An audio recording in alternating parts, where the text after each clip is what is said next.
Good evening and welcome. If you are wandering around outside and you are wanting to and register to come in for the education, the election forum, please come on inside as we will get started.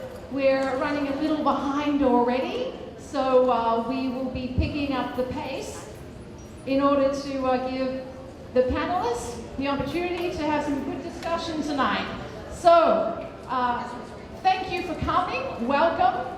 On behalf of the Women's Fund Miami-Dade, I'm Kathy Andersen, the Executive Director of the Women's Fund, and we're so appreciative that you are here tonight, and we are particularly appreciative for our panelists. So please, let's extend thanks to our panelists this evening.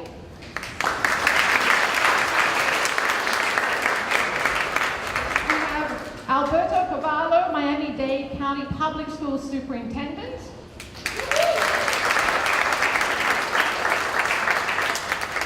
Natalia Brown, who is a student leader from the Young Women's Preparatory Academy. And I understand Natalia's parents are here tonight also, yes? Welcome. Donna Shalala, Democratic nominee for U.S. Congress District 27. We have David Lawrence, the chairman of the Children's Movement of Florida. And author of the newly released book, A Dedicated Life, Journalism, Justice, and a Chance for Every Child. And it's really about how to create movements for change. So, highly recommended book for day there. So thank you all. Thank you also to the Venture Café Miami and staff who have made this space available for us this evening. And we won't finish here tonight. They are having drinks and beverages and snacks upstairs on the 6th level, which you all are welcome to attend through 9 o'clock.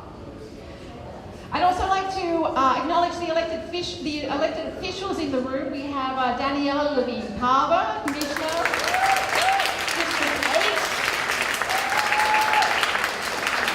I believe we have Anna Hockhammer in the house. Is that right? Is she here yet? Council member, Village of Pinecrest. She might be in traffic, or is she here? And any other elected officials in the room? Put your hand up who might have come in. No? Okay. I want to also acknowledge any teachers and staff, because this is about our schools. So please stand up if you have any teachers and staff at Miami-Dade County Public Schools in the room.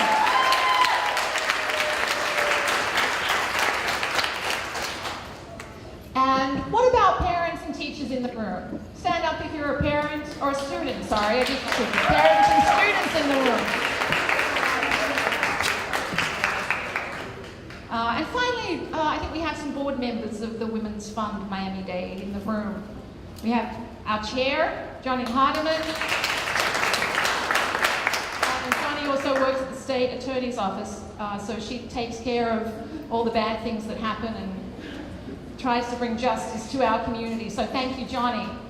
Okay, so tonight, just to set the scene, Miami-Dade County Public Schools is the 4th largest school district in the country. 392 schools, over 40,000 employees, 18,000 of those teachers, and 345,000 students. In July, Miami-Dade County Public Schools District was given an A rating for the first time in its history.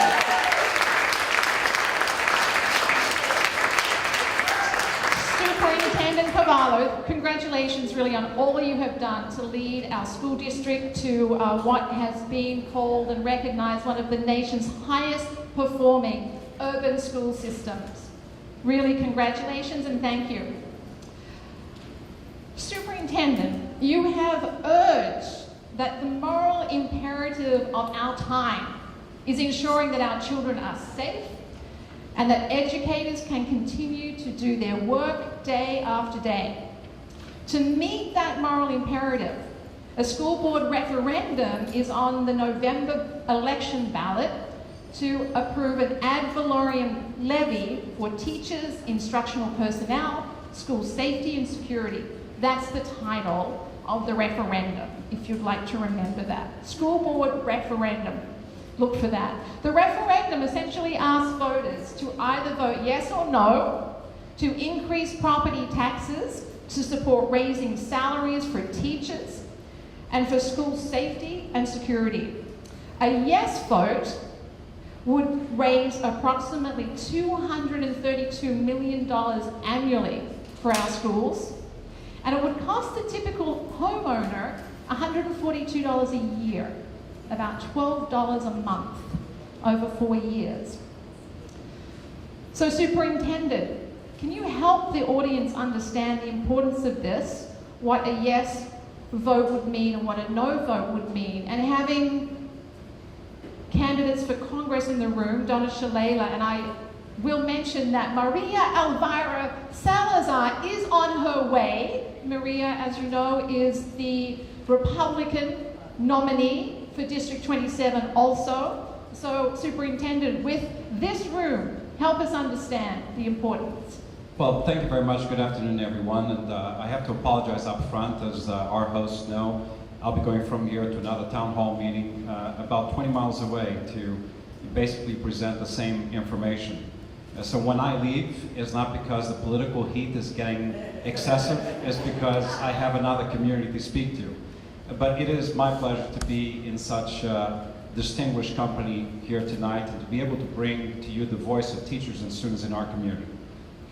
You heard a lot of information just now as the question was being asked. So let me attempt to answer the question in this way.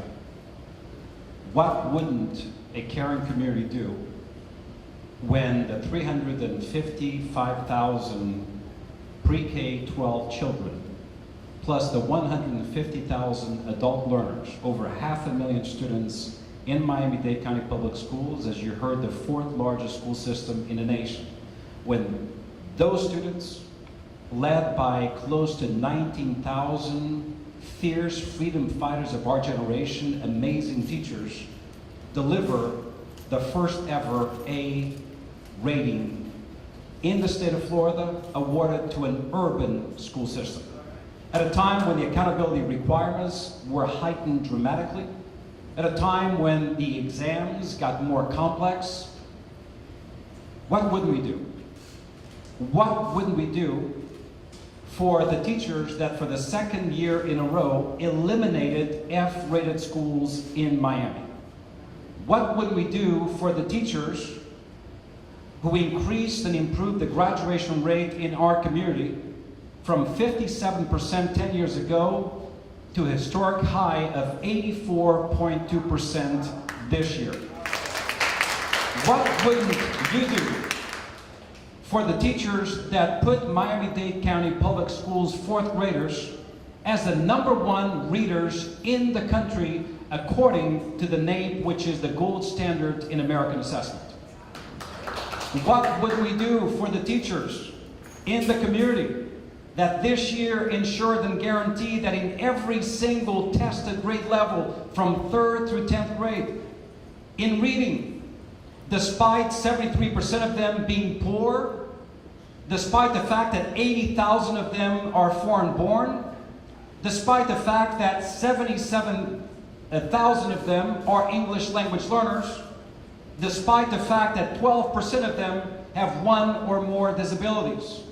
But in every single tested grade level in reading, Miami-Dade students, because of how and by whom they were taught, they outperformed the state of Florida. What wouldn't we do? What would we do for the teachers who earned the distinction for this community, for this school system, as the highest performing urban school system in America? I tell you one thing.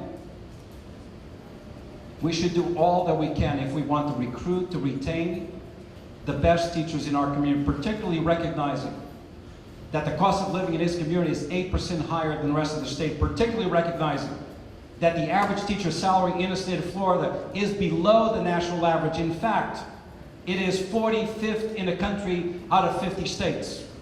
And things are harder here because the cost of living here is higher. Secondly and lastly, what would we do to ensure that our kids, our teachers, and their parents have the peace of mind in recognizing that schools are sanctuaries of learning and their safety and security is guaranteed? That is exactly what 362 does. It adequately compensates our teachers. Will take them from below national average to above national average because they're delivering above national average results. Will ensure a permanent solution considering the fact that the state did not provide the necessary funds to maintain the presence of law enforcement in our schools. It will ensure a permanent solution for the presence of law enforcement in every one of our 392 schools. And at the end of the day, 362 will deliver on the most important element, which I hope both candidates will hear: the protection, the sustaining, the enabling of democracy in our country is through a strong public educational system. You see, education and democracy are two sides of the very same coin. Not just in high school, middle school, or even elementary school, it begins with strong foundational education at the earliest possible level. But it takes money to do that. And it takes teachers, great quality teachers, passionate and compassionate teachers. That is why, as I close, I stand shoulder to shoulder, eye to eye, heart to heart, with a remarkable 18,872 teachers in Miami-Dade. If we love our children, if we want to secure our future, we have to invest in our teachers, and we have to guarantee that schools remain temples of learning, where the sanctuary of safety is evident for all of them. Thank you. And November, please go to the polls and drag those you know to go to the polls with you. I cannot tell you which way to vote, but I'm asking you to consider strongly, aggressively what our kids need. This is a great community, and its foundation and its future are tied to the quality of education we provide them today. Thank you very much.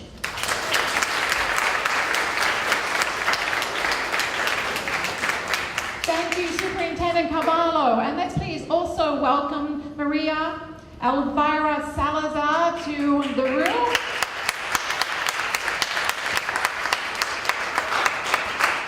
So let's go directly to our student, Natalia. Natalia, can you share with us what you believe are the most important issues for students in our schools to ensure the best future? So as a student, I believe one of the most important things is having a great curriculum. Due to all of this testing that has been implemented during the past years, especially with the FSAs, I feel that students have not been able to get the best education possible. We are taught to answer a multiple choice question. We're taught to read a passage and just get the main ideas from it and answer a specific question about a specific line. We see it all the time, especially practicing for the FSAs and especially practicing for the writing test, the math test. The teachers are, from what I gained in my experiences, they're rushed. They have to be at a certain place at a certain time by a certain date, and it's spread out for them. So really, innovation is not being able to be transmitted to the students themselves. So how can we learn to think and have a creative mind if we're being taught with a curriculum that's standardized to the T? So that is a crucial part of education nowadays. Another thing I believe that is really necessary is to implement a better understanding of mental health. Due with past events, especially the past school shootings and the massacre at Marjory Stoneman Douglas, one of the main issues with that was the lack of understanding of the mental health in the community. So the person could have been helped more, I believe. and we're not taught how to cope with our mental health nowadays. So if the whole community understands and is more educated about mental health and how to recognize signs or symptoms of certain disorders, and just being able to take care of individuals and show them that they're in an actual sanctuary, not airport security or a police station, that's when I believe true security will be achieved. Because the more law enforcement involved in schools is a short-term solution to gun violence particularly. The only thing that ensures true long-term security is an understanding of how to deal with the problems that result in gun violence, which is gun laws and mental health laws as well.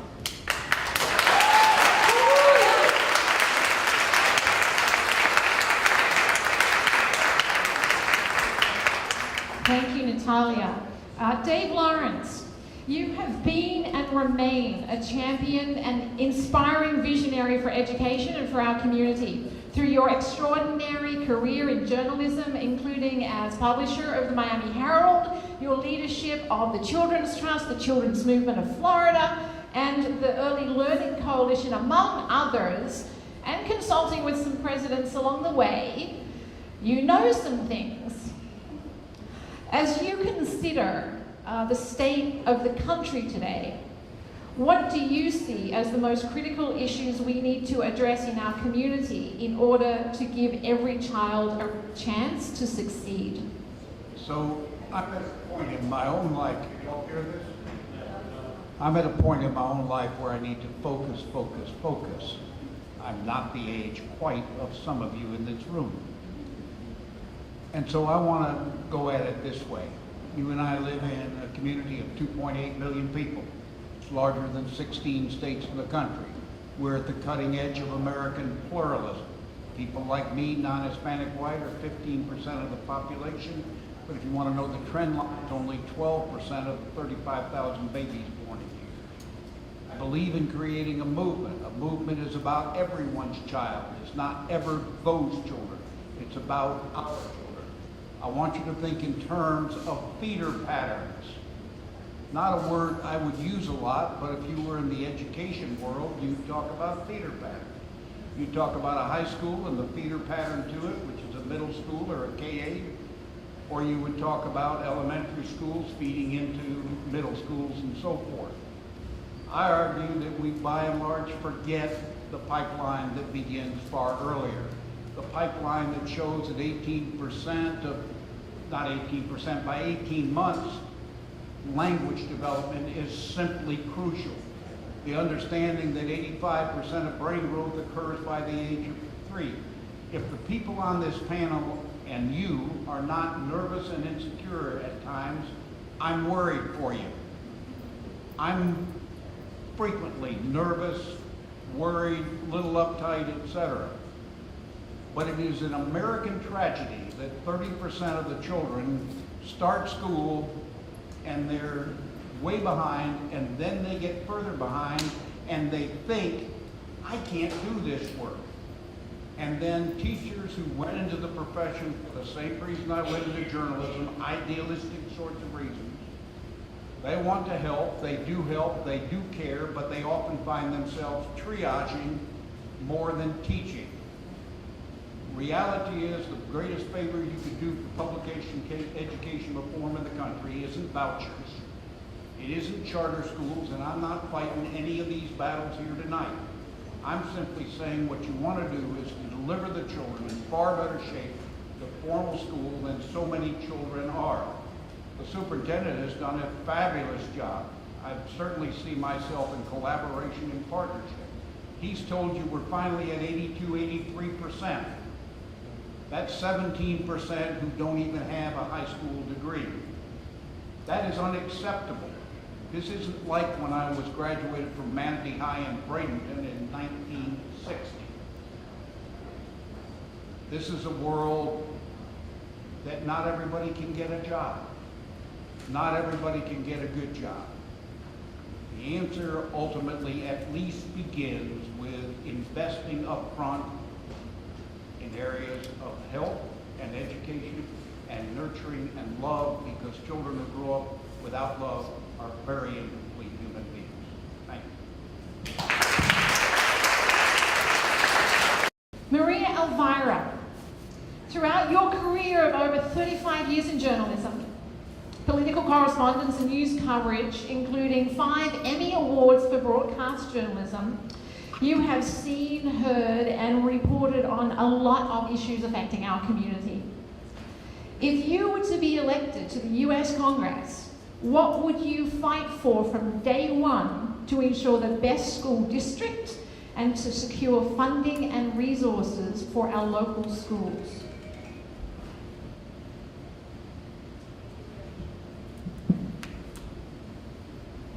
Thank you very much, and I apologize for being late because I was at another event. I think that's a fantastic question. As a U.S. representative, you are in charge of bringing funds to your community, federal funds.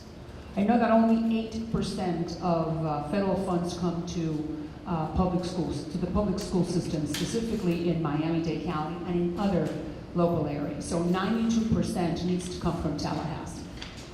I believe that Tallahassee is not doing a very good job in that regard. I think that the South needs to receive a little bit more money from the North because we're a donor county. But that's not my responsibility. I will not be able to have an impact on what Tallahassee does, but I will have an impact on what the federal government will do. And my chore, my commitment and my desire is to increase that 8% through Title I, through Title IV. I believe that public school system is what gives every child that is born in this country freedom and social mobility.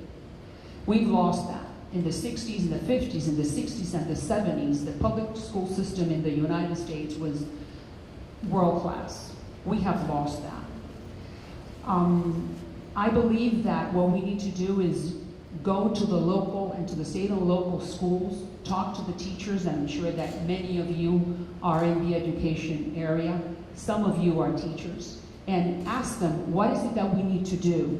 Dynamic ideas. And Superintendent Carvalho, with his dynamic leadership, has really created new ideas that we need to take to Washington. We cannot have Washington impose on us what is it that we need to do, because we are a very special, dynamic, diverse community.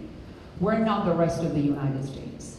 So I believe that I will listen to what he has to say. He will be my mentor. I will follow his leadership, and I will hear what is it that we need to do in Washington to bring the money to fund those programs that he believes are the ideal and the adequate for our part of the country. I think that's the best thing I could do. If I go to him and say, this is what the federal government is going to do, that's the wrong approach. The right approach is to go to you and for you to tell me what is it that I need to do in Washington to fund those programs that you guys know that work and discard the ones that don't. That's what I would do.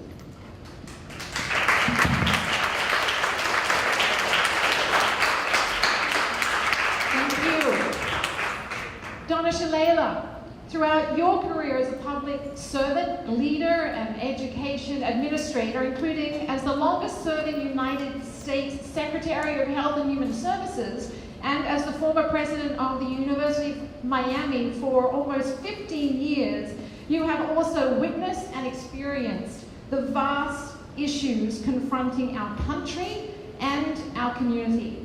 I have the same question for you. If you were to be elected to the US Congress, what would you fight for from day one to ensure the best school district and secure funding and resources for our local schools? Thank you. Thank you very much. Let me add something to what Superintendent Carvalho has said. The most important thing that we need to sell 362 to our fellow citizens is that the money will stay here. Unlike what happens when we send money to Tallahassee and they disinvest the schools in Miami, and in Broward, by the way, and in Palm Beach, the money will stay here. And let me start with a story. I was at a restaurant the other day and I was going around and talking to the customers, And I came across a family, and the little boy was about 9 years old. The little girl was about 6, and the parent was trying to explain to the little boy that I was running for Congress. And he said to me, "Are you running for president?" And I said, "No, I've already been a president. I'm not running for president." And he said, "Okay, what's a Congress?" That's not easy to explain to a kid what a Congress was. But I did my best. And then I said to him, "So, what would you like to be when you grow up?" And he said he'd like to be a police officer. And I said, "That's fabulous. Tell me why you'd like to be a police officer." And he said, "Because I want to keep the kids in my school safe." All of us want every child to fulfill their dreams. And we don't want those dreams to be curbed in any way by a sense of insecurity or feeling like when they go to school, they may not be safe. And that's the point of 362, of the assault weapons ban, of everything we want to do for our children. They are our most precious possessions. And in fairy tales, children are saved by caring adults. Sometimes it's a kindly woodcutter, sometimes it's the grandparents, sometimes it's the fairy godmother. We're the caring adults for these kids, and they're all our kids. So what is it that congressperson can do? I don't disagree with my colleague that we have to listen very carefully to the community, and certainly to the students. I'm very big on listening to kids because they haven't read the literature, David, and they ask better questions to us. So it's listening to the community, there's no question. But we know some things. The administration, the current administration in Washington, is taking money out of the public school pot and giving it to charter schools. The current administration is weakening civil rights and educational equity laws that were put in place over the years by both Republican and Democratic presidents. The current administration has not increased Head Start or child care monies, and that's what we're going to fight for in Washington. But we're also going to fight to make sure Miami gets its fair share. We pay in, we ought to get it out. But more than anything else, we have to protect our public schools. And finally, a word about our teachers. Underpaid, underappreciated, the most important professionals in our community because they have everything to do with the future of the community. Whatever we're going to do in 362, our attitude should be, it's not enough. There isn't affordable housing, and we don't have the kind of support services in our schools we ought to have. Let me take one more minute and talk about mental health, because I think that our student was precisely right. The mental health system, if you looked at Parkland, that person, that man, at every stage of his life from elementary school on, his parents or a teacher tried to intervene because they knew that he had issues. And at every stage, they entered him into some kind of mental health service, but it wasn't seamless, and there was no one managing it. And so even though the teachers knew what to do, and his parents knew there was a problem, we did not have a seamless mental health system that could stick with him right through the system. Cutting Medicaid is not the answer, and most people don't realize that Medicaid gives a huge amount of money, millions of dollars to the schools for mental health services as well as for special education. So we need a seamless mental health system that begins early enough so that young people that are identified. Experts at the University of Miami have designed one for Sweden in which one person stays with that child and with the parents developmentally right through to make sure they get the services they need. That's the challenge, and that's the challenge of someone going to Washington. Understanding where the programs are, understanding that we have to stop the cuts, and understanding that we have to have educational equity in our community. Thank you.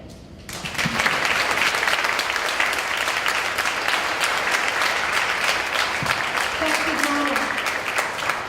So, there are highly provocative issues throughout our diverse community that affect schools, families, and education, from gun violence, immigration, healthcare, income inequality, human inequality, sexual assault and harassment, and ethics and values.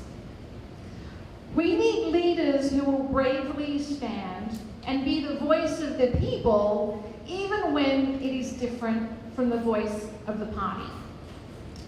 Donna Shalala, as you have listened to community voices throughout your campaign, can you highlight a specific issue on which the people's view differs from your party's view, and how you will stand for the people?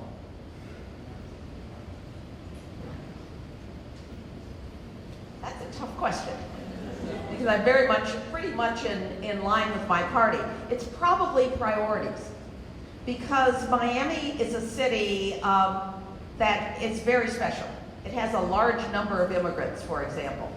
And my party joined together with the Republican Party to take the surplus from the Children's Health Insurance Plan and to spend it on other health programs, without recognizing that the reason we had a surplus is because the administration had scared undocumented parents to death, and they weren't registering their children for the Children's Health Insurance Plan.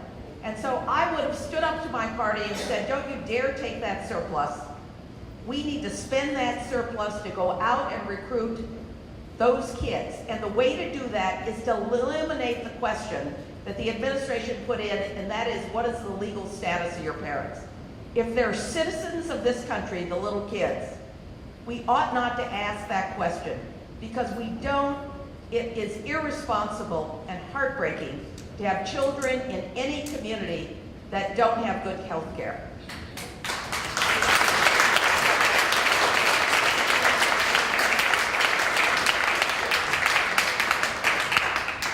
Maria Elvira, the same question to you. Can you highlight a specific issue on which the people's view differs from your party's view, and how will you stand for the people? That is a very easy question, and I'm going to explain to you. That's immigration. My party, the Republican Party, has a sector that has not understood yet that their positions on immigration is completely wrong. Why? Because we are a country of immigrants, and by 2035 and 2035 and 20 years from now, 35% of the labor force will come from immigrant hands. I won't have any problems in sitting at the table, the Republican table that is the party in power, and tell everybody in that party that we need an immigration reform law now. An immigration reform law that will give some type of legality to 7.7 million people that have been here for more than 14 years without any type of legality or papers. Why 7.7? Because in those 7.7, you have the DACA, their parents. You have the TPS, which we have a lot of TPS recipients in this community. You have the unaccompanied minors, and you have many others that do not fall in any of those categories that need to be taken care of. It's true that they snuck in and they are not supposed to be here, but it's also true that the system allowed them to be here and that the system profited from their labor. So that means that they should not bear the brunt of the responsibility. Everybody is responsible. And that's what I'm going to say to my party. We're very sorry. That is not the way to handle it. Let's handle it the other way. Let's give 10 to 12 years legality to those that have been here for more than 15 years. If they do not have a criminal record, and the overwhelming majority of the people that do not have papers have not committed a crime. I will tell the president, you said that we do not want the bad hombres, but the cleaning ladies and the people that are mowing the lawn are not bad hombres. They're very good people. They just do not happen to have papers. So I believe that this party, and I will be along with Corbello, our Congressman Corbello and our Congressman Diaz-Balart, we will go to the party with a louder and more forceful voice and tell them that it's time, this party, to do something within the next 2 years after this political cycle.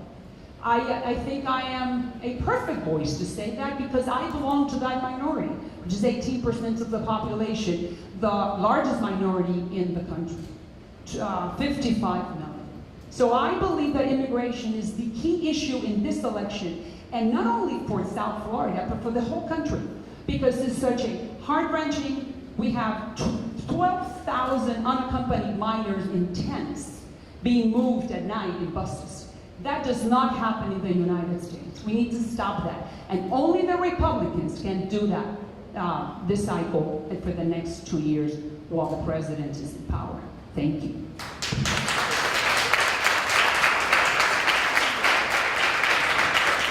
Thank you. Natalia, what voices of the students do you feel our members of Congress are not hearing? And with two candidates for Congress next to you, what voice would you have them listen to of the students? Well, I believe both points made were extremely valid. I believe in terms of being able to go to Congress if either one of you is elected and bringing a sense of dignity, because I feel that our current administration lacks all forms of dignity. I mean,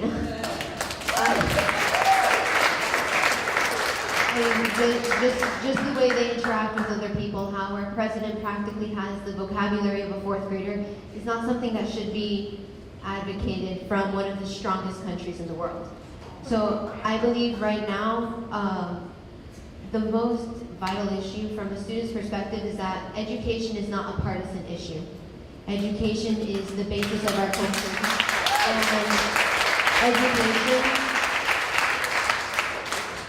And education should be one of the first things to fix or to better, because with better educated people comes a better future president, come better future congressman that can change the country into something that it's never been able to be before.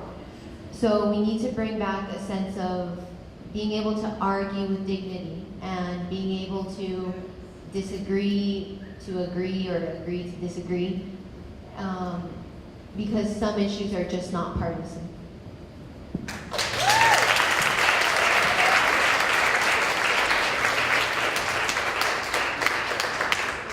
Thank you, Natalia. Dave Lawrence, in your book, you state something that is so powerful in today's times. You state, "We have so much to do and need to do it now, accompanied by all the honest purposefulness that we can muster. Our very republic is at stake.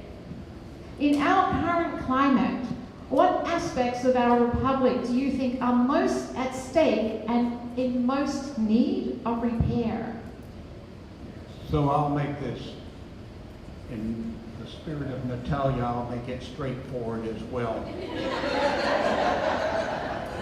So here's what I honestly think is at stake. I think the moral core of this republic is at stake. I'm not a far-out liberal, I'm not a socialist, I'm not a left-winger or a right-winger. I am a centrist in this community and in this country. But we are destroying ourselves. Now, this was going to upset some people. I have met every president, incidentally, at one point or another, before, after, during his presidency, from Donald Trump to Richard Nixon. So I have some sense of what's happening in America. Somebody's going to dislike this.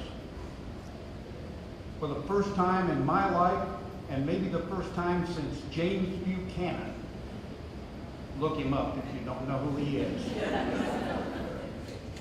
We have a president without a moral core. And that is alarming in this country. I'm a fully registered independent, have been for more than 25 years. I'm perfectly happy here in this place. I'm eager for people who know how to use the bully pulpit. The bully pulpit in Miami, the bully pulpit in Tallahassee, the bully pulpit in America. Every president that I have known has been able to do this with one exception. Even Richard Nixon, if you read his life, had a terribly suffocating childhood. But he wanted to be a good person. Again, I probably shouldn't be saying this, will offend some people, but I'm too old to care that much. It is scary to me that we are being destroyed day by day in a hateful kind of way, and this is bad for the future because we have 325 million Americans who need to figure out how to understand differences, respect differences, celebrate what we have in common, and we're not doing that now. We are now in a world where we're listening to what we already agree with, and that is unhealthy in the republic. This republic is not guaranteed, ladies and gentlemen, absolutely not guaranteed. And we better fight for it and fight for a moral core in this country. Thank you.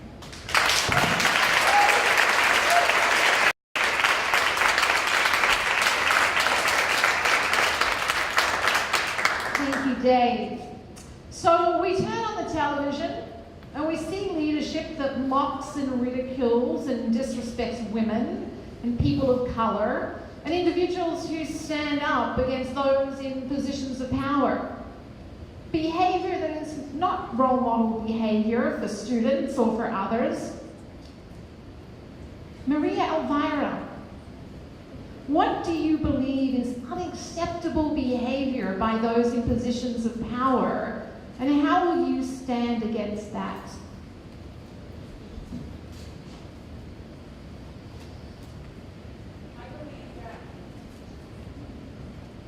Continuing what Mr. Lawrence was saying, that the Republic has lost the moral compass. I just want to state a few facts. President Trump, regardless of what we think of him, won by the rules. And I want to respect the constitutional order. And I think everybody in the country should respect it as well. That does not mean that this country has institutions. Thank God for that. We have Congress, we have the press, we have the bureaucracy, we have the courts, we have the Supreme Court. Thank God for that. Those institutions that are strong, and I certainly hope they continue being strong because that is what's going to save the Republic, will do their job and guide the White House whenever the White House is taking positions that do not go accordingly to what the institutions, what the laws are saying. So I'm an optimist.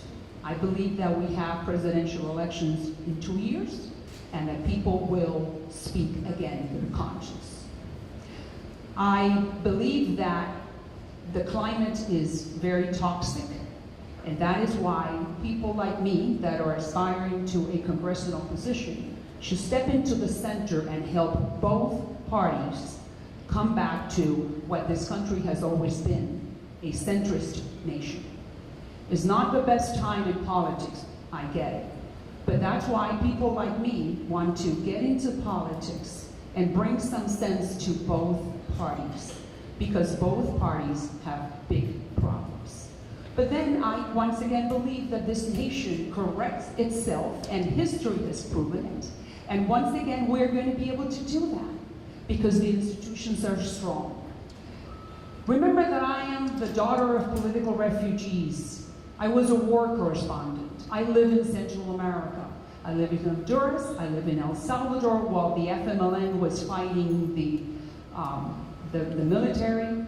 I lived in Nicaragua during the Contra era, and the Sandinistas were fighting each other. Everybody was fighting, and the problem in those countries is that the institutions didn't work. That's not us. That's why I go back to the beginning of what I said. We want to respect, and we need to respect the constitutional order and finish it. We're not Venezuela, we're not Cuba. Thank God for that. So we got to keep it the way it is, because this is the last country there is. This is the last frontier. So I agree that we need to step into the center, and we need to bring some sense back to politics. That's why we need people that are not politicians with fresh and new ideas, people that can invigorate the system and say, stop. Let's go back to what we are, Americans. That's what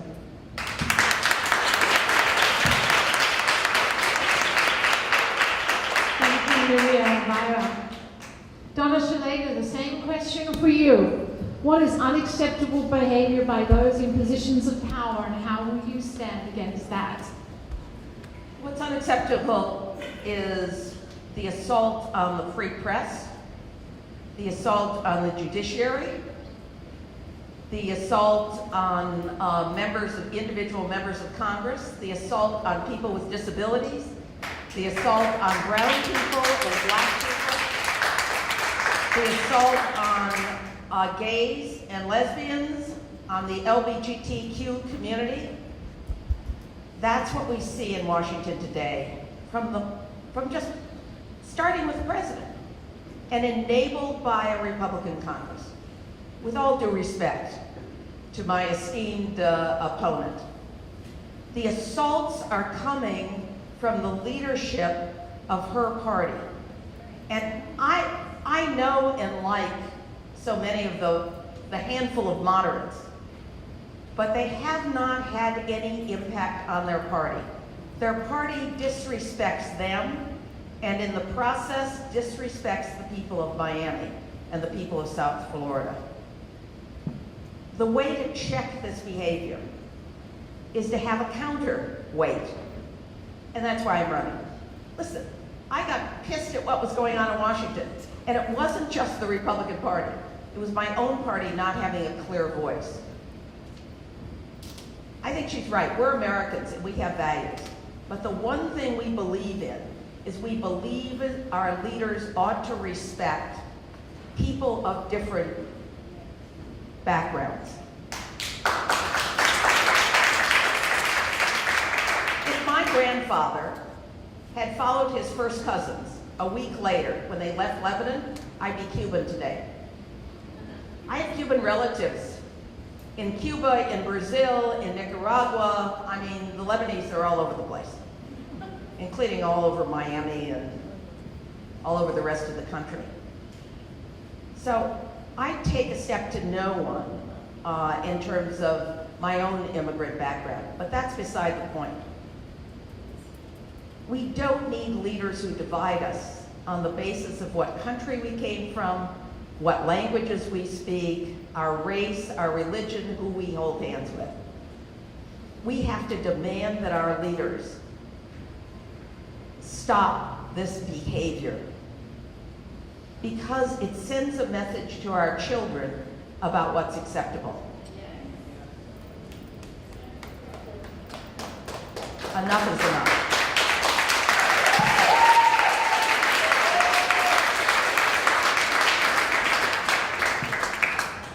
Thank you, Donna. And to segue to Natalia on exactly that point, Natalia, what do you think is unacceptable behavior? And what behavior would you like to see from our leaders to create a better future for you and all students? So I want you all to take a look around the room. We have every form of skin color. We have a Panamanian right here. We have full Americans. We have Irish people. We have Haitians and Lebanese. So we have all places from around the world. None of us are, well, that I see, are true Native Americans. America is diversity. So in the news nowadays, we're constantly seeing American first, America first. But when you say American first, that means the same as diversity first, because America is a diverse country. It's in our roots, it's in our history. And what's unacceptable now is our complete disrespect that's being shown to all forms of diversity, to the LGBTQ community, to the Hispanic community, to the Black community, to the women community. So that's something that I would like to see changed. I believe when you're raised as a child, that kind of forms your whole outlook on life. what you see when you're a child. It forms your mentality towards and how you go through the world. So if we see on the news where our president and just every single newscaster has turned their opinion into facts, that forms for a completely unacceptable environment. So we need to learn to separate opinion from fact, and again, learn to argue with dignity. We have to understand that people have different perspectives on life. You're not going to believe in the same things that I do. Religion is completely different. So we have to see these things change. We have to see empathy towards one another, because you and I, we're all people. We all have a journey through life that's different, but we have to complete it at some point. So we're in this together, and we're in a country together, whether we like it or not. We might be in different states, but we're in the same country that has to abide by certain laws, and these laws should not be unfair to anyone, because everyone is living in the same country. So what I would like to see change is respect towards one another, because your skin color, your gender does not make you any less of a human being.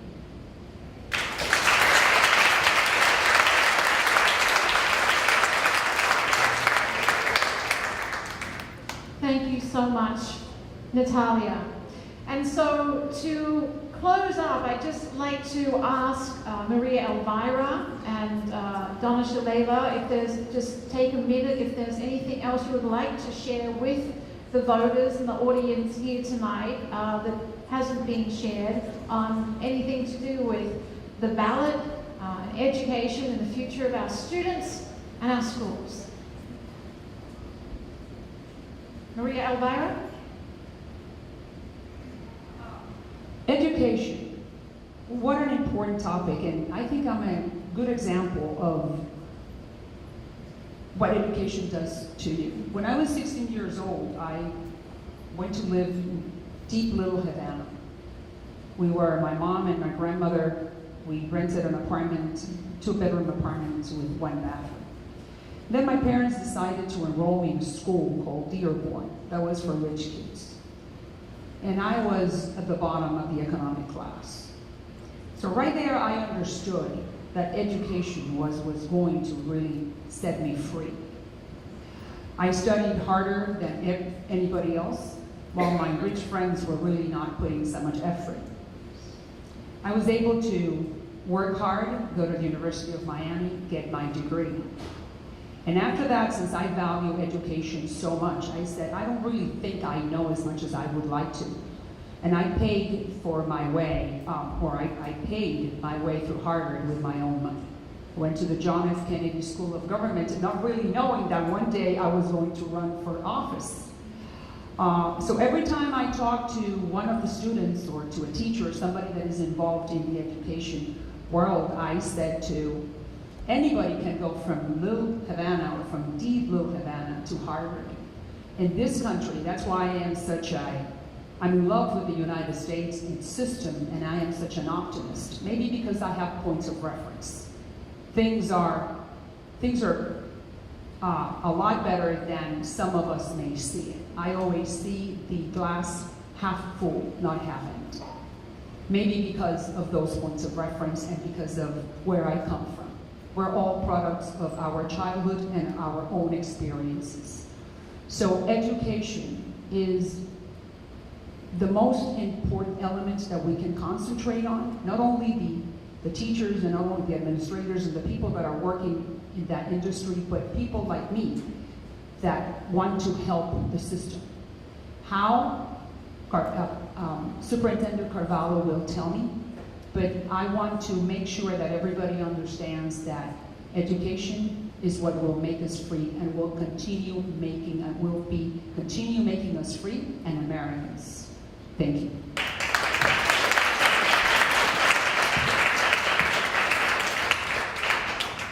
I knew I liked you. You're a cane.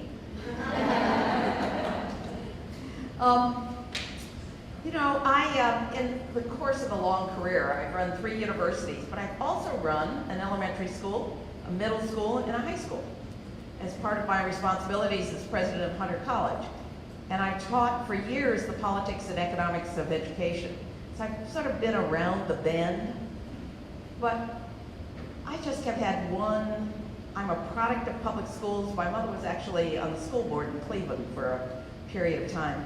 And I went to a technical high school. I didn't go to a fancy college prep school. I went to a technical high school in a working class community. So I think I actually have a feel, not just for early childhood education, because both David and I worked with Marian Edelman over the years, but also for the challenge of public schools. The quality of a child's education ought not to depend on where they were born or where they live. And if we do not get equity in education, if we do not make strategic investments to make sure that every child that grows up in Little Havana or grows up in the inner city in Liberty City or grows up in the Shenandoah has the same opportunity as a child that goes to a fancy private school. We have to make those investments. I want to go back to what Alberto talked about. We have to pass 362 as a small first step in recruiting and retaining the world-class teachers that our students deserve.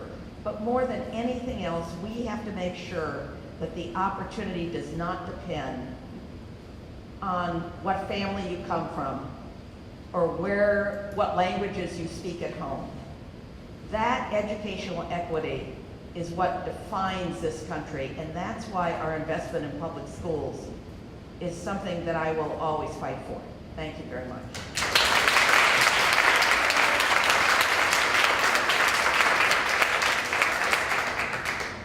Thank you, Donna. So we are going to open it up now to some questions from the audience. So if anyone has any questions, if you'd like to raise your hand, and then we can ask anyone on the panel some questions. Yes, down there in the center. Please stand up, say your name, where you're from. Laura Mitchell, my card is my Dade County resident. Before I ask my question, Natalia, please run for Congress in about 20 years. My question, though, is to the two ladies who are running for Congress. You all both said some really good things tonight, really sound things. How do we as voters assure that you're going to hold to the promises that you made? Because many of the promises you made are really great promises, but unfortunately, especially in Dade County, many of our people who go to Washington suddenly forget Miami when they get there. So how do we hold you accountable for the promises you're making? That's an easy answer, an easy question for me, but I appreciate the question. Because over and over again, I've delivered. I delivered a world-class university. I created 5,000 jobs. I've educated thousands of students. All you have to do is look at what I've already done. I've never let this community down. And over again in the education of students, this building, look down there at Camilla's house. The community, Camilla's house owned this land, and the community did not want Camilla's house this close to the housing. And I was reading about it one day. The University of Miami owned that land. And I approached the community and I said, what would happen, because we wanted to build this research building, what would happen if we swapped? And they said yes. That's what leaders do. When Goodwill wanted to build, was thinking about creating more jobs by having a laundry service, they got the idea because they heard me speak about something that had happened in Milwaukee. So they went up to Milwaukee, took a look at the big laundry machines they had, and came back, and I helped them find a donor to pay for the machines. But I did something better. I gave them our business. I gave them an anchor business. They created 240 jobs. 40% are in Liberty City. And many of them are people who have already served their time in prison and couldn't possibly get another job. And then I leaned on Jackson and told them they had to give their laundry business. And I'm in the process, I haven't stopped, I'm in the process of leaning on Baptist now to give them their business. We were sending our businesses out of town. That's what leaders do. And time again, I've delivered for the community. Not just for the university, but for the community.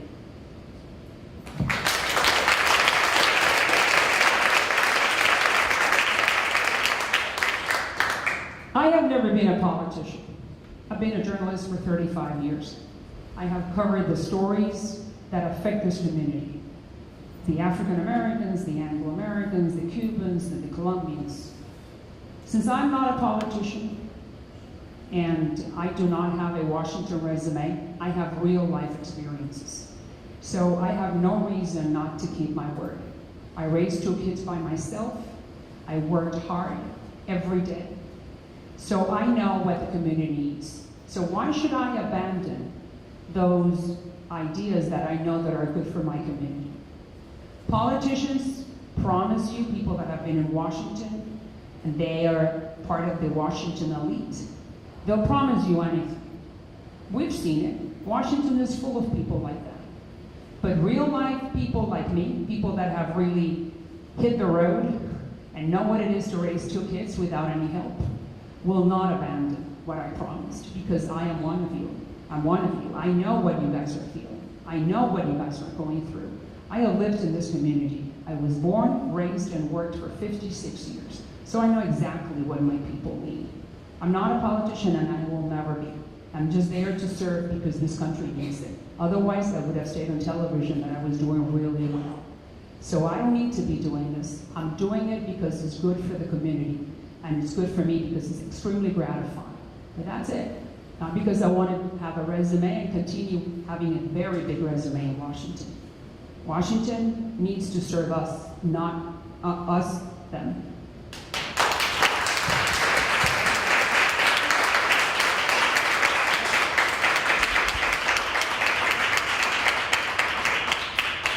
Good evening, my name is LaDon Townsend. I am a new transplant to South Florida. I'm a Los Angeles native, don't hold that against me. And I'm very familiar with both sides of the party. My question is, the opinions of the left or the right doesn't really matter to me because I'm also a business owner, and at the end of the day, it all fluctuates and hit our business. My question to you is, when either of you are in Washington, what will be your first step to get your colleagues from the left and right aisle to come to the table together? Because in order for those to be heard, we can't shout at each other at the table. I think we've all heard that now. But there does need to be coming to the table together to talk about our country and what needs to be done. So outside of views of the current administration, what will be your first steps and what is your action plan to try and gather that dialogue with those that also have power in the other positions? Thank you.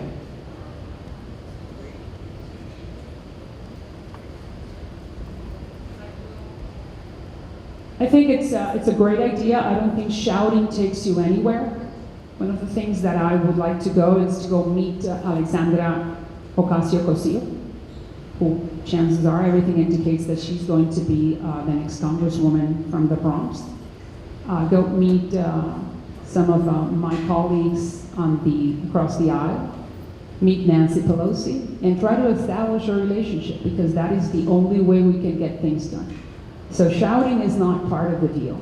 Getting to know the other part and trying to work with the other part.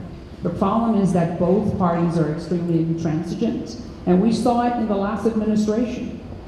And when it comes to immigration, which I believe, once again, education, transportation, housing, and immigration are the key issues for this community. When it comes to immigration, we saw during the Obama years a lack of interest towards solving the problem. And for Hispanics, the Obama administration was a very bad one that really, what did with immigration was extremely questionable. Obama promised an immigration reform law the first year of his administration, and we got a bone called DACA, the executive order.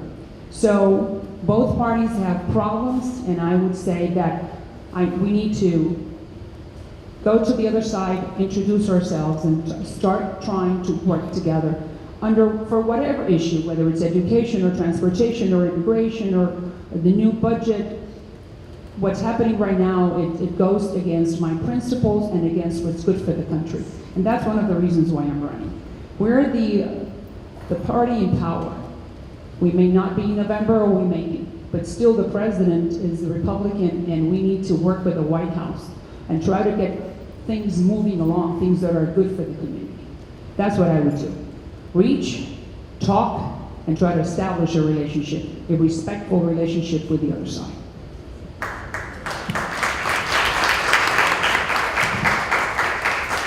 With all due respect, President Obama never took a child away from its parent and put it in a school or in a tent. I actually believe in bipartisanship. Oh, yes, he did, Mrs. Shalala. Yeah. She did in secure communities in 2009. Yeah. He was the deputy-in-chief. He deported 3 million people for my people, 3 million, and the news organizations never reported it. So that's wrong. The Democratic Party was a traitor for Hispanics. In 1996, President Clinton, your president, signed the Immigration Reform Act, which gave the legal framework for this administration to do what it's doing right now with the children. The Democrats did it.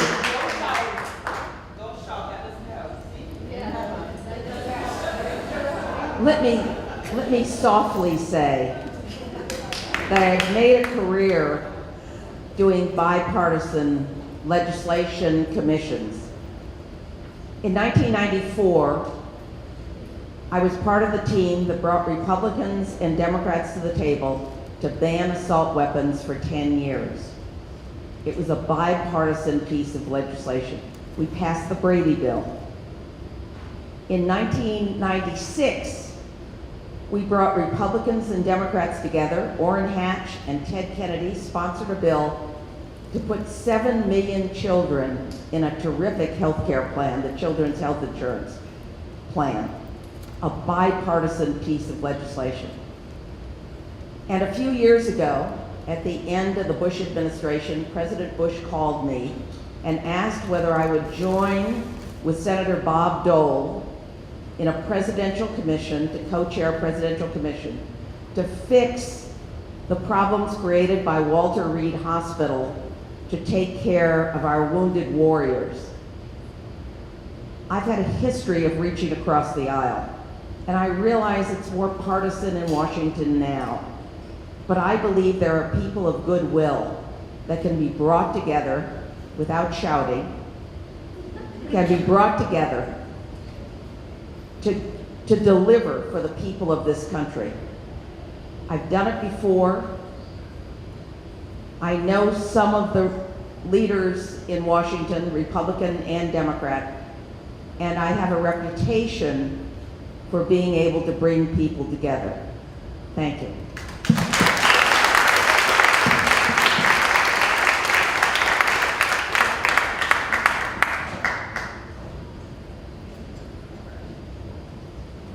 Good evening. I'd just like us to kind of go back to the initial issue of education. I am a parent. I do have a child here in Dade County Schools.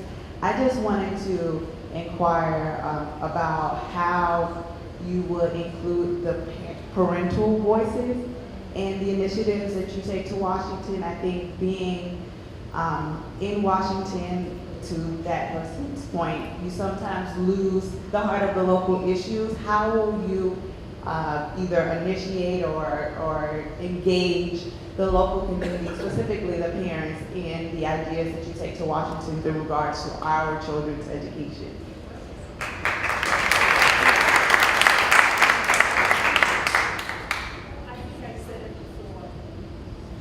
I think I mentioned it before. I think that we should ask the parents what's best for the schools. We need to engage not only the parents, but the teachers. Federal funds come from Title I in order to inject money to the poor school in our areas, the ones that have C's or D's, which I think around 30% of the Miami-Dade County public school system have a C as a grade. So let's ask the parents and involve them. And Superintendent Carvalho has done a wonderful job in trying to bring dynamic ideas, to integrate the ideas of the parents, and use the money, but not only use the money that is being assigned right now, but we need to bring more funds, more federal funds, through other different programs, Title I, Title IV, special education. I believe that we need to fight for those funds, and I will be one of those fighters because I just told you about my story. Education was the one who got me here. I would have never been able to be aspiring to be a congresswoman if I would have not been able to use the education system that this country provided and be able to reach my goals. So let's talk to the local, state and local officials, but Tallahassee also needs to do a better job.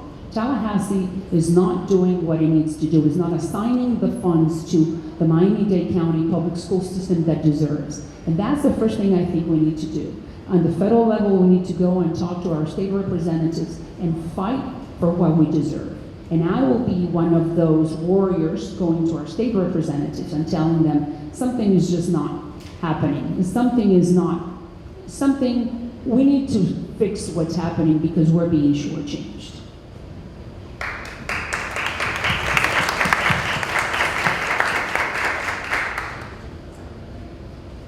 It takes a village to raise a child. And it actually takes a village, that village, to make good public policy. Because unless it's responsive to the community, and to the parents in particular, it just cannot make a difference. One of the things that we always did in the Head Start program was hire parents as workers in the program, to get parents deeply involved in the Head Start programs, because that made a difference. I once ran a child care program in which I asked our child care experts to stay around when the parents picked up their children, because parents always had questions. And what those educators told me is they learned more from the parents than they imparted to the parents. And so unless the parents are the real stakeholders in our school system, we don't have a chance to have world-class schools. Thank you.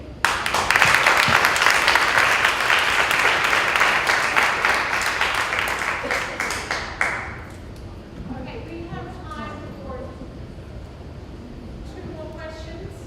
Okay, so if we can just honor our panelists. Do I ask the rest of the panelists questions too? Yes, it's open to anyone. So of course, if you have questions from the top. I may decide to run for Congress now. To get a word in here. Thank you. Nice seeing you both. I really need to go to another event. I thank you, all of you, for having allowed me to participate, but I really need to run to another event. Thank you very much.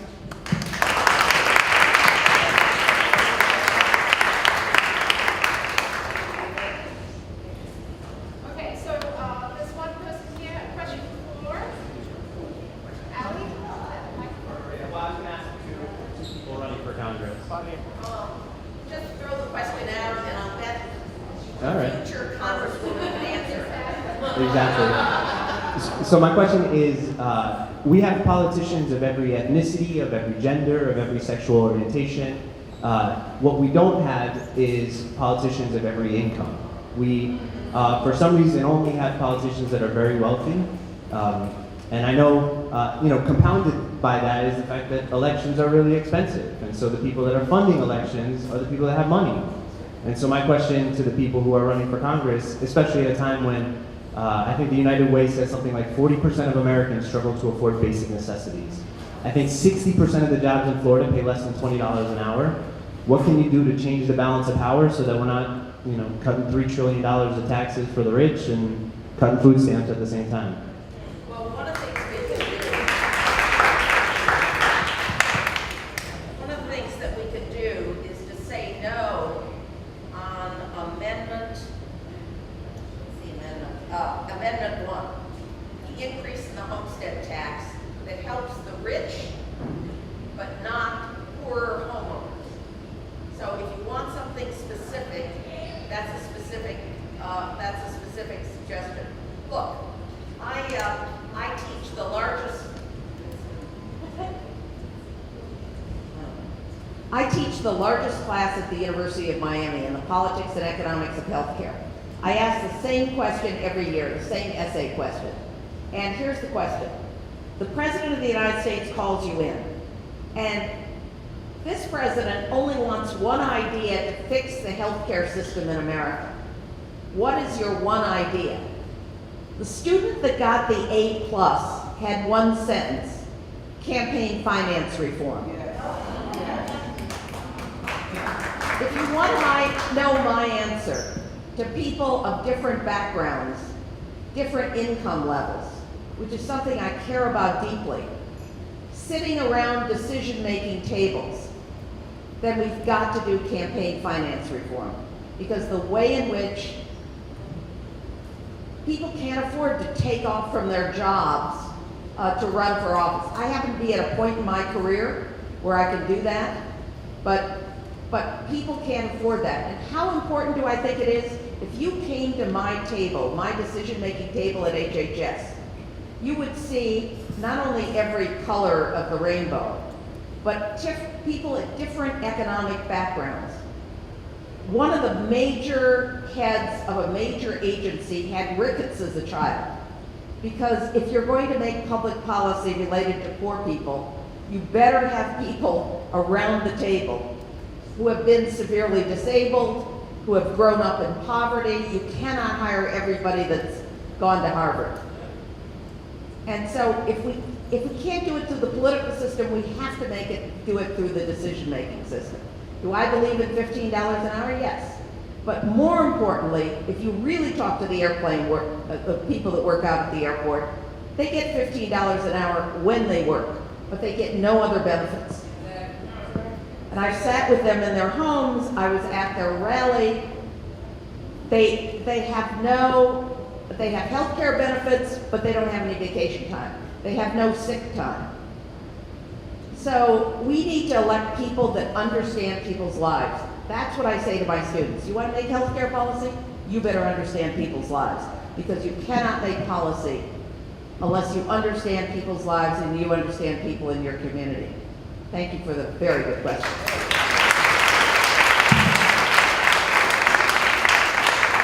Okay, so we'll have one final question, and Please ask it to my colleagues. yes, exactly. We will get input on the final question from Natalia and from Dave, and finish up with that as well as Donna. So one last question. Who would like? Oh, right here. I have a question as we represent the community of early childhood.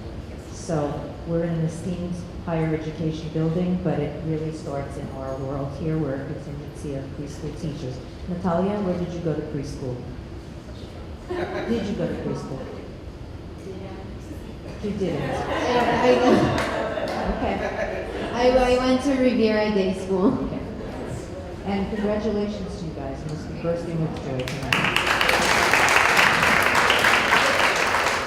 So we're in crisis. It's unfortunate that we're speaking to the choir now, but we are in crisis in early childhood here in the state of Florida and across the country. What was VPK, Universal Early Childhood, is at great risk. Our 4-year-olds are now being assessed and tested on computers, just like SAT, FCAT, all the rest of it. And we are creating little individuals who are not graced with poise, but are rather nervous wrecks when they see a computer come out. We really see a collapsing community of early childhood, and not just in the inner city communities that are compromised, the middle class. It now costs as much to go to a good quality early childhood school as it does to college. Something really needs to be done about this, because this is the future. I'm speaking to the choir, Mr. Lawrence. You're esteemed in this state for what you did for VPK, but it is under great threat. So I lead a less pessimistic life. And you get more from people by expecting good things from people. Hard to know where you are in history when you're living it. We have an inadequate voluntary pre-K program. On the other hand, we're one of only 4 states in the United States of America providing free pre-K to every 4-year-old. There are 175,000 4-year-olds. So do a bunch of things need to get fixed? Yes. Some of you may have read The Prince in high school. I did. Machiavelli, who talked about the hardest thing to do is to create what he called the new order of things. We're talking about the new order of things. The greatness of this country, we talk about American exceptionalism. And it's mostly, in my view, misused. We're not quite as good a people as we think we are. But we aspire to be a good people, and you can't read history without knowing that bad and evil things have happened and continue to happen. But in fact, we have made substantial progress. We need to make more progress on pre-K, on early childhood generally. But there is, for instance, now, I've now worked in this field for about 20 years, there is now burgeoning pockets of early childhood progress throughout the United States of America. It's way too early to be to think the battle is lost or can't be won. It absolutely can be won. To be truthful, we haven't had a governor in Florida since Lawton Childs who cared deeply about the subject. If you wonder why infant mortality rates are down, Lawton Childs had a hell of a lot to do with that. I'm not disrespecting other governors. I'm simply telling you, boy, wouldn't it be nice to have a governor who cared deeply about this subject. I'm a registered independent, but there is one candidate, incidentally, of the two who's deeply interested in the subject. You don't know who it is, I'll secretly tell you later who it is. Leadership is so important, whether it's in Congress, or the mayor of Miami-Dade, or the mayor of Broward, or the governor of the state, or the president of the country. I don't have any problem understanding what Ms. Salazar would say, which is he was elected legally as president. I know that. You all know that. I respect the office. But I am hungry for people who see, have a vision, and are willing to participate in what will be incremental progress. I'm an evolutionist. I'm not a revolutionary. We don't need a revolution. We need good people to aggregate the power within them. And I would say finally, some of you may know a book called What's the Matter with Kansas? Written about 15 years ago by Thomas Franks. It's essentially why do people vote against their own interests? Why don't the hell people vote? Why don't they come out? How can you energize people to come out? If you ever aggregated power, you would have a mighty engine of change. That's the opportunity before all of us. Thank you.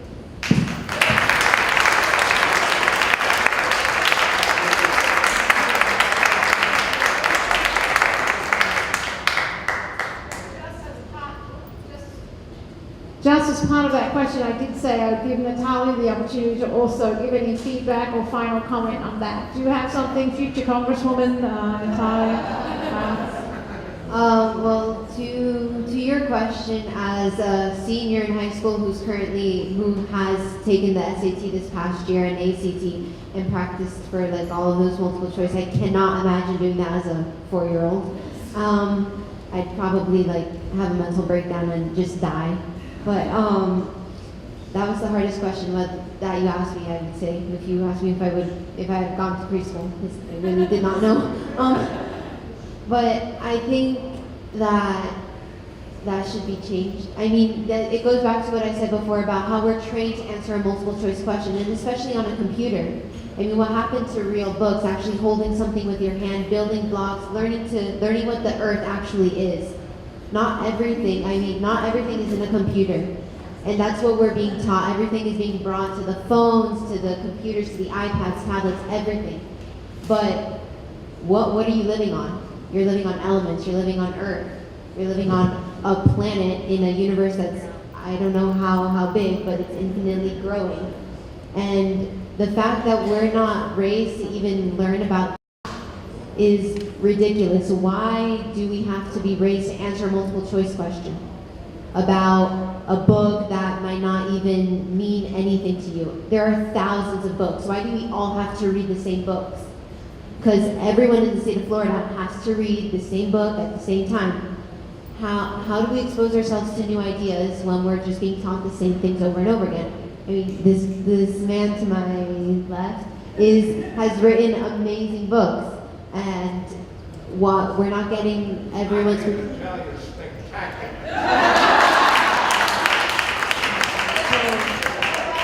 So I think that we have to stop standardizing everything, and we have to be kids for a while as well. You know, we can't, because you don't grow up being mature. You don't get to mature if you're not able to be immature for at least a little bit in your life. You know, I'm sort of disappointed because I loved preschool. It was my favorite part of school because I could run around, but it could be because I went to preschool before there were computers. Regulations. I mean, when I was in preschool, there were no like computers. That we didn't have to use computers either. We would just interact with other people. You know, nowadays kids can't even talk to each other. So that I believe that has to change. Thank you. So let's please